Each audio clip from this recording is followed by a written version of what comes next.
Hi, I'm Allison Woods, a senior art major with an emphasis in photography. Today I will be presenting over my work, A Crisis, that I have created for our senior exhibition and the underlying processes that I have gone through to complete this series.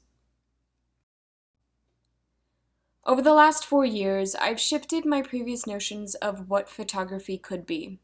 I had an understanding that within my own work, I separated my documentation style photography from my personal photos, where many times I didn't show or didn't consider these personal photos to be valuable to others. These photos are important to who I am as a person, to show others more complex methods of exploring identity and formative memory. Through this use of photography, I have found that it is not singular to myself, that many of the same physical methods and libraries that are created are actually shared experiences that I can connect with others through. I've been influenced by many different artists and themes, such as the exploration of identity and past memories, the connections of physical spaces from many different places, and the underlying notion that the mundane could be seen as more than it actually seems. The first of these influences is Todd Hitto, that includes his interiors and exteriors and the key element of light. But his use of editing for monographs has created a mystic atmosphere to his work that can only be uncovered or explained through the audience's own experience. These photos are all exactly what you would expect, but once he brings them together through the monographs, they are transformed into a piece of work that is capable of creating a sense of uncertainty from the viewer. Within these monographs, Hitto often does not give a direct subject matter that is carried through the piece, but many of the scenes being photographed are spaces with sparse amount of content, with no signifiers or obvious connections to the world. Hitto is able to force the audience to look into a scene and study it for themselves. During my freshman year, I had the chance to be able to go see Ron Jude's Lago at the Sheldon Museum of Art. This experience is when it first hit me that photographs could become more than just a tool for journalism or marketing, but could be conceptual and elicit a response and dialogue within the viewers long after seeing the initial image. Jude's work fascinated me and led me to uncover that many of the conceptual questions and interests that I had not yet made work around were similar to how I was approaching my photography, separate from my marketing work. There's a natural instinct to be able to understand photography as fact, that what is being shown is actual and true. But the truth is, photography is only a brief moment, during which can be viewed as something completely different than what reality really is. Within his series, Lick Creek Line, Jude goes further into moments and scenes that can rely so heavily on the sequential aspects of the series to help create a truthful or false narrative. But within Jude's larger body of work, he approaches the conflicts found while also attempting to comprehend one's own self and place through the use of photos and anecdotes. Photos are not just a way for us to see the world around us, but to truly pay more attention to the experience of creating our own worlds through the process of conceptual ideas that are sparked by visual portrayals of everyday life. Through the exploration of urban landscapes, one that Jude is familiar with in his series Lago, where he visits his early childhood town by the aforementioned concept of finding one's own self through experience. From an early age, I have always admired Edward Hopper's work. I have noticed that I am drawn to many of the same compositions and subject matter that he incorporates in his paintings. These paintings are often of cities, towns, interiors, and windows from the perspective of the outside onlooker. And you would expect bustling scenes with many people, but Hopper has instead created these intimate moments that are almost a fictional world. This does not limit the way that these paintings have been seen.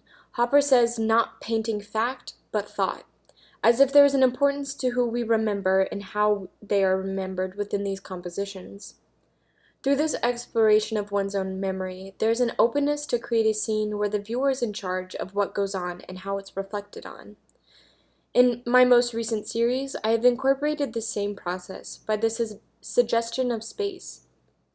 From the visual elements that vaguely shows where the viewer may be situated, and the incorporation of only a few unidentified people, they are able to create a more detailed setting. I have also taken certain approaches and methods of archiving and editing my photographs that are inspired by Alex Soth's work. Similar to Jude's use of narrative and openness to interpretation, Soth's series do not have a clear subject matter or direction as to how they are placed together, oftentimes not even having descriptions or an insight to his method during the time of showing or on his website. When it comes to his subject matter, much of his photographs are mundane, as if he had just stepped into a room that was recently occupied, but the person had just gotten up to grab something from the kitchen.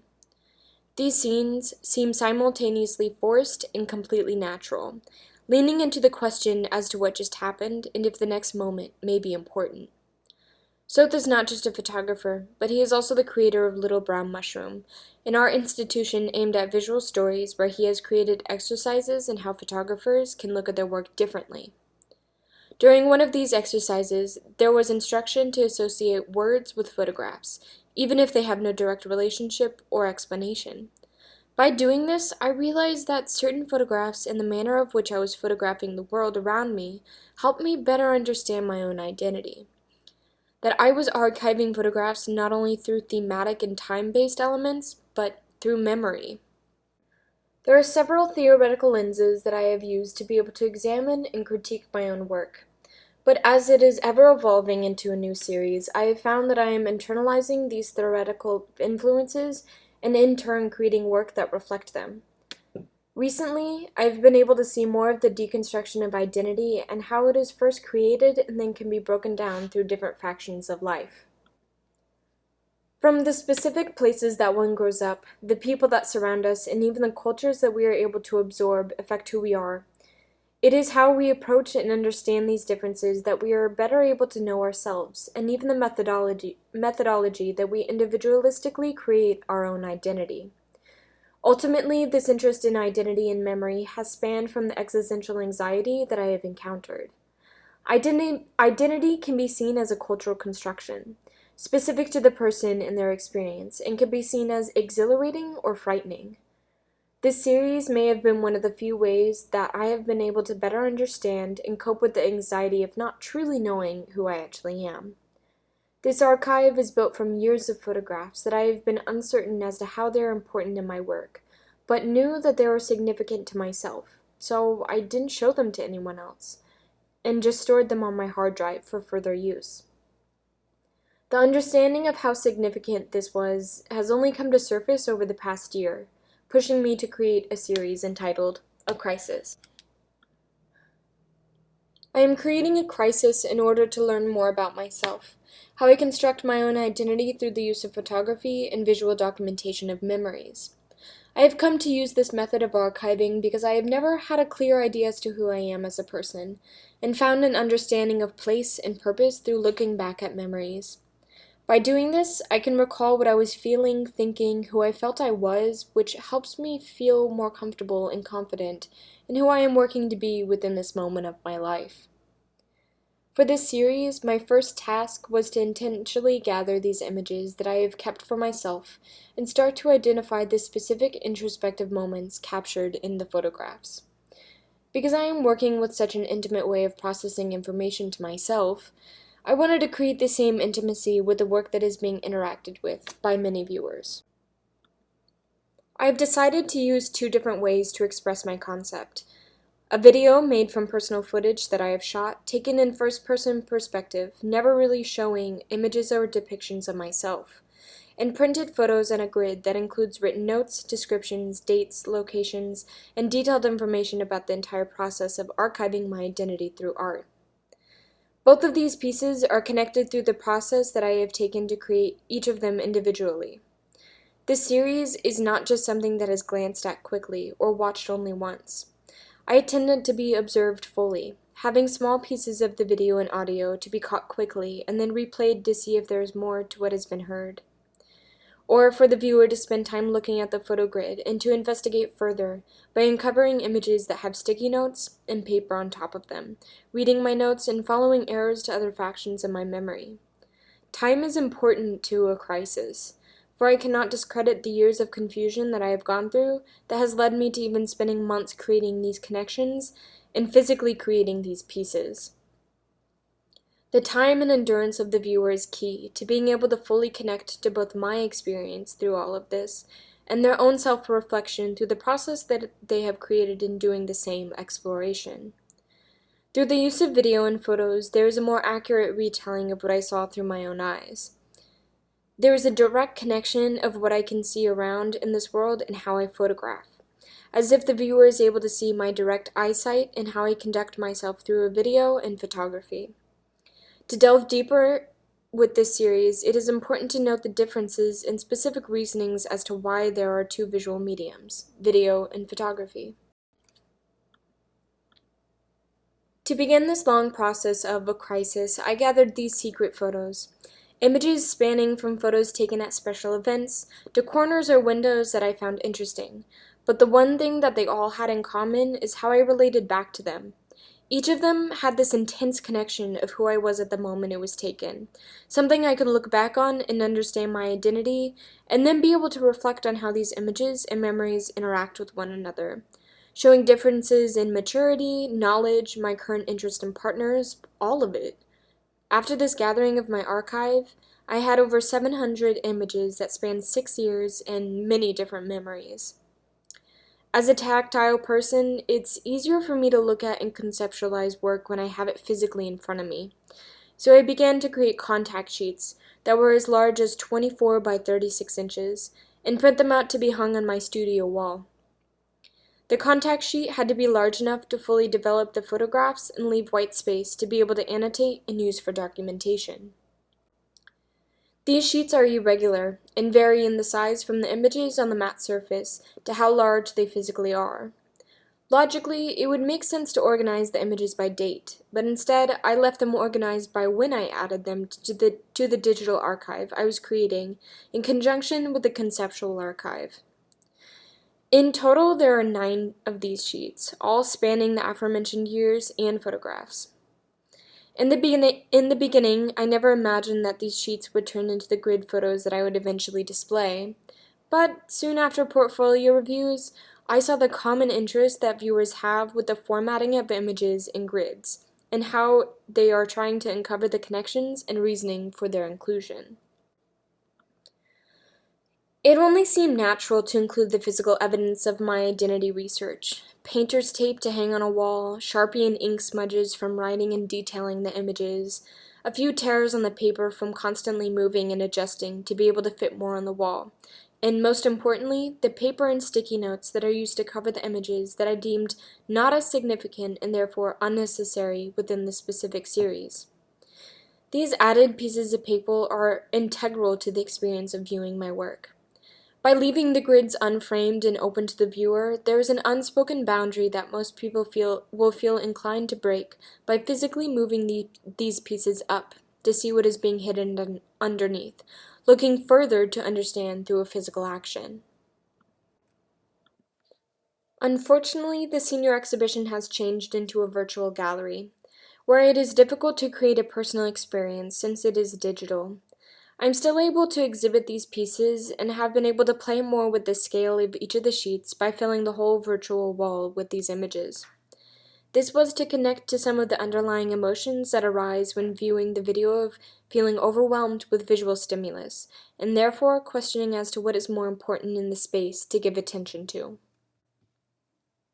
Similar to the photographs being used in the grid, I started to gather videos at the same time from my hard drive and other sources.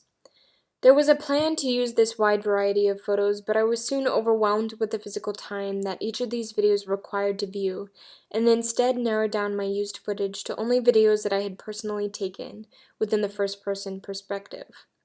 Through the use of first person, I was able to control the frequency from which you saw the creator, myself, to only reflection and in passing with audio.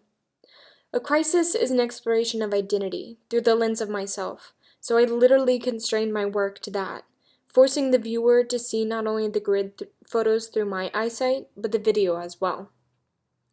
For the initial video, I was using a single source video format, meaning that there was only ever one video in the frame at a time.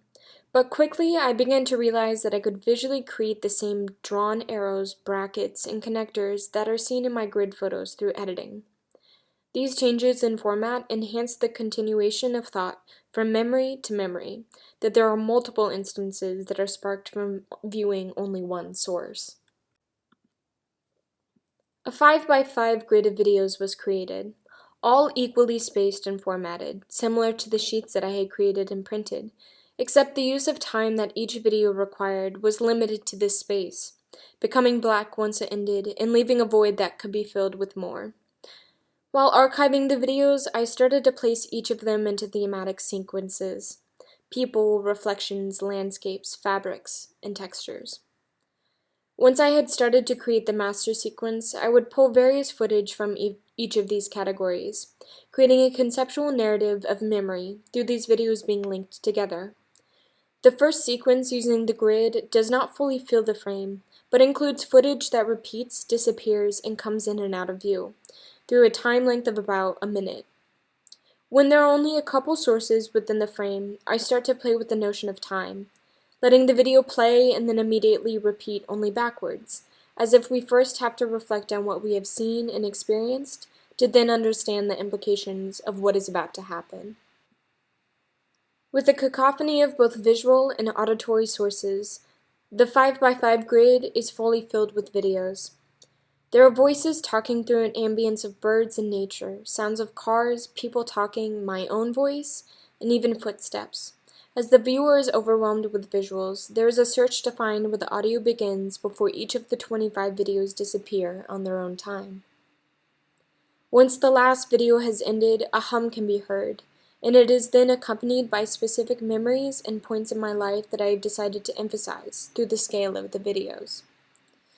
There is a larger 4x4 single-source video that is played, while similarly to the beginning sequence, smaller footage cuts in and out, letting the gaze of the viewer jump from one thought to the next connected idea. Ultimately, there isn't a clear explanation as to why each of these segments are included, but can be explained through the personal experience and understanding that a viewer can gain both about themselves, my identity, and how they approach these moments in time. There is no clear beginning, middle, or end that wraps up the series, intentionally being looped to the beginning as the cyclical nature of understanding and developing does.